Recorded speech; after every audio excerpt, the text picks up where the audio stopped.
Hi, I'm Tanya Rutner, Director of Financial Literacy for Ohio Treasurer Josh Mandel's office. Thank you for volunteering in your school's upcoming Real Money, Real World simulation brought to you by the Ohio State University Extension. One of the core missions of the Treasurer's Office is to handle public funds with integrity and expertise. A part of that focus is to provide resources and assistance to educators and parents across the state who are teaching young people about making smart money choices. Real Money, Real World is an important simulation designed to help students discover the potential consequences of financial decisions they will make as adults. In partnership with OSU Extension, the Treasurer's Office developed this video to help you better understand the pivotal role you play in helping our students realize the value of this activity. Our office strives to be a resource for teachers, students, and the public. We welcome your questions and your feedback. Please call 1-800-228-1102 or visit our website at ohiotreasurer.gov. We are here to serve you. Prior to the spending simulation, students learned 4 concepts of money management specially designed to help them make mindful choices at each spending booth. Your primary role is to share the choices available for satisfying the living expenses your booth represents. Let's take a closer look at each booth as an experienced volunteer works with students. Well, welcome to the housing booth. You need a place to live, right? Yeah. Okay, so you have 3 children. You're going to need to house them in a place that provides enough bedrooms. So one of these houses would be acceptable, and of course, the larger the house, the more expensive it is, and more expensive it is to take care of. So over here, you could choose 2 bedrooms.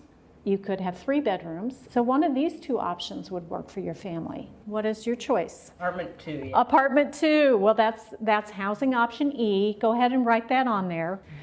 That means that your rent every month for your 3 children and your spouse is $500.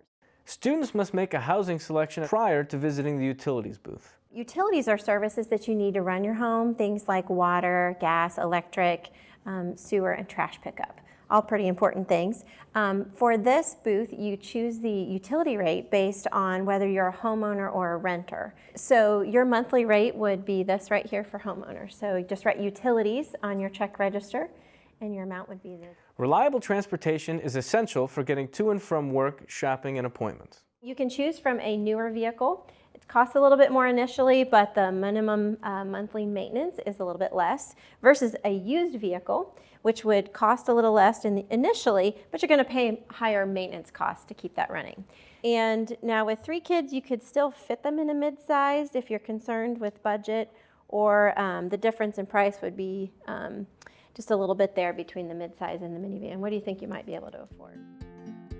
This booth is all about those what-if situations in life. And the monthly amount that you pay for insurance is called a premium. So your auto insurance will vary slightly. So if you can select the corresponding monthly amount, and kind of jot that on your paper by auto insurance.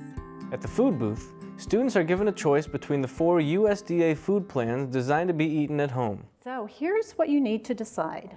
Which of these food plans do you want to purchase? And then you have to stay in the same plan and feed each of your children in the same plan. So which of these plans do you think would be best for your family? I'd probably have to say the low cost. And you have 3 children to feed. So you need to make sure to write down the amounts for each of the 3 children, add those amounts together, write your food bill down here on your expense sheet, and take that amount out of your checkbook. Students were assigned a level of debt based on their yearly income and education status. The Credit and College Loan Booth provides an opportunity to teach students that over time, debt will cost them much more than what was originally purchased. Sydney, you have $10,000 in student loans, okay? Your estimated monthly payment, if you paid it over 10 years, would be $109. So you can see that the longer you stretch out your loan, the cheaper it is monthly, but over time it's going to cost you a lot more money. What I'm thinking is the 30-year would be good because it's less money, but it will be a lot more money that I have to spend because of interest in the long run. All students must visit the clothing booth to select the type of clothing they would like to purchase for their family. You might think about what you do for work and the sort of clothes that you'll need and what your budget might allow. Probably the department store. The department store, okay. The entertainment booth provides students many fun choices. So you want to do the eating out, it's $42 per couple. Okay, so right down here, entertainment, right here, and then $42, and then you want to subtract it from your running total there. So for your 3-year-old in the License Center, the cost is going to be $531 because they fall in this 1 to 4 age range. And your 6-year-old cost is going to be $394. So you're going to add that to the cost for your 3-year-old. Okay. And what's your total? $925. But because you have more than one child, you're going to get a 20% discount.